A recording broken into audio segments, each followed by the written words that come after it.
Welcome class fifth Sakina public school. बच्चों, हम अपना 10th चैप्टर पढ़ रहे हैं। इसका टाइटल है चेंजेस इन आवर एनवायरनमेंट। हमने अपने एनवायरनमेंट को क्या से क्या बना दिया है। हमारी एक्टिविटीज़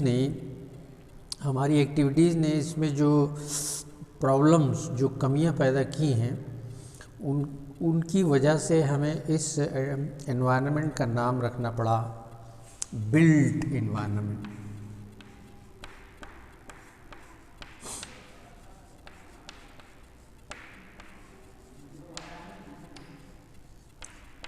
बिल्ट एनवायरनमेंट यानी हमने इसकी केयर नहीं की और इसको बहुत बुरी तरह से ख़राब किया है।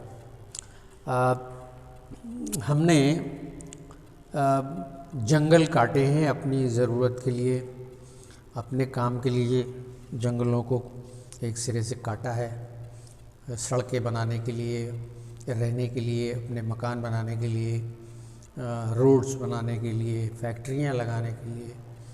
जबकि जंगल हमको कई तरह से शेल्टर देते हैं, दूसरे एनिमल को शेल्टर देते हैं, हमारे लिए ऑक्सीजन पैदा करते हैं, हमको नुकसान पहुंचाने वाली कार्बन डाइऑक्साइड को एब्जॉर्ब करते हैं और उससे अपना खाना बनाते हैं।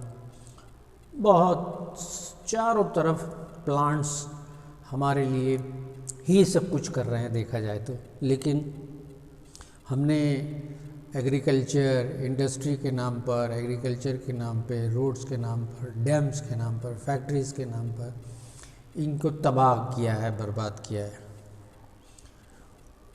हमने ना तो हवा को छोड़ा है, हमने ना पानी को छोड़ा, ना ज़मीन को छोड़ा, और ना ही हमने अपने आसपास के एटमॉस्फेयर को छोड़ा।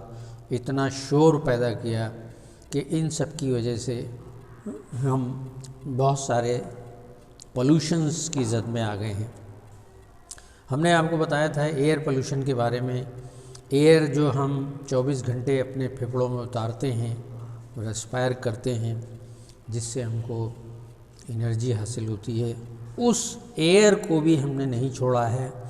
उसमें भी कई तरह के पोल्यूटेंट्स जैसे कि डस्ट है, स्मोक है, harmful gases from the factories, vehicle से निकलने वाला धुआं और उससे निकलने वाली टॉक्सिक गैसेस, ये सब, और जो फॉसिल फ्यूल्स हैं, लकड़ियाँ जला रहे हैं, कोयला जला रहे हैं, डीजल पेट्रोल जला रहे हैं, मिट्टी का तेल जला रहे हैं, इनसे निकलने वाली जो हार्मफुल गैसेस हैं, जो कार्बन डाइऑक्साइड, कार्बन मोनोऑक्साइड है, वो हमको तरह तरह से परेशान कर रही है। हमारी सांस लेने में परेशानी आ रही है। हमारी सांस लेने की जो सिस्टम है वो ख़राब हो रहा है। एज़मा जैसी कंडीशंस डेवलप हो रही हैं, लंग कैंसर्स पैदा हो रहे हैं। गैसेस जो जैसे कार्बन डाइऑक्साइड और मीथेन हैं, ये जब बहुत ज़्यादा जमा हो जाती हैं तो फिर हमारे एटमॉस्फेयर को ये गर्म करने लगती है, उसका टेम्परेचर अर्थ का बढ़ने लगता है, और इसका हम कहते हैं ग्लोबल वार्मिंग। ग्लोबल वार्मिंग से हम लोग पीड़ित हैं आजकल। इसके नतीजे में बहुत तेज़ बारिशें होती हैं, या फिर इसका उल्टा, यानी बिल्कुल ही बारिश नहीं होती, सूखा पड़ जाता है, ड्रॉट जैसी कंडीशन आ जाती है। तो ये सब नताइज, हाँ, ये सब हमारे पैदा किए हुए हैं। वाटर पोल्यूशन में हमने आपको बताया था कि जो वाटर पोल्यूशन है वो जब बहुत घरों से निकलने वाला पानी, इंडस्ट्रीज़ से निकलने वाला पानी और वेस्ट, जब ये पानी की बॉडीज़ में पहुंच जाते हैं, तालाबों में और नदियों में पहुंच जाते हैं, या फिर वो बहुत सारे केमिकल्स का इस्तेमाल करते हैं हम लोग खेतों में, वो भी आहिस्ता आहिस्ता फिर ज़मीन के अंदर मौजूद पानी तक पहुंच जाते हैं और इस तरह से पानी को दूषित करते हैं, प्रदूषित करते हैं, बल्कि कहना चाहिए तो ज़्यादा सही है। और इस तरह से हम अपने पानी को भी गंदा कर रहे हैं। फिर वही पानी हम निकालते हैं अपने पीने के लिए, वो कहते हैं यहाँ का पानी ख़राब है, जबकि नेचर ने ऐसे ख़राब पानी को ज़मीन में इकट्ठा नहीं किया था। ये सब हमारी हरकतों से हो रहा है। जब ये बड़ी बड़ी बॉडीज़ में पहुंचती हैं ये ख़राब चीज़ें, तो उसके नतीजे में वहाँ पर फंगस वगैरह का डेवलपमेंट होता है बहुत तेज़ी से, और एक मोटी सी लेयर पानी के ऊपर जमा हो जाती है, और फिर उस पानी में अंदर लाइट भी नहीं जाती,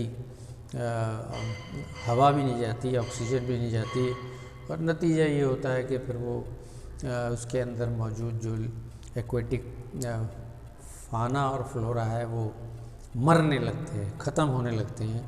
और इस तरह से हम उनको, बल्कि उनको ही नहीं, उससे मुस्तफ़ीद, उससे फ़ायदा उठाने वाले ह्यूमन बींग्स नदियों के किनारे बैठ के कपड़े धो रहे हैं, नदियों के किनारे बैठ के नहा रहे हैं, तालाबों में कपड़े धो रहे हैं, जानवरों को घुसा दिया है उसमें, गंदा कर रहे हैं उसको। इस तरह हम अपनी एक्टिविटीज़ से इन सारी चीज़ों को ख़राब करते चले जा रहे हैं।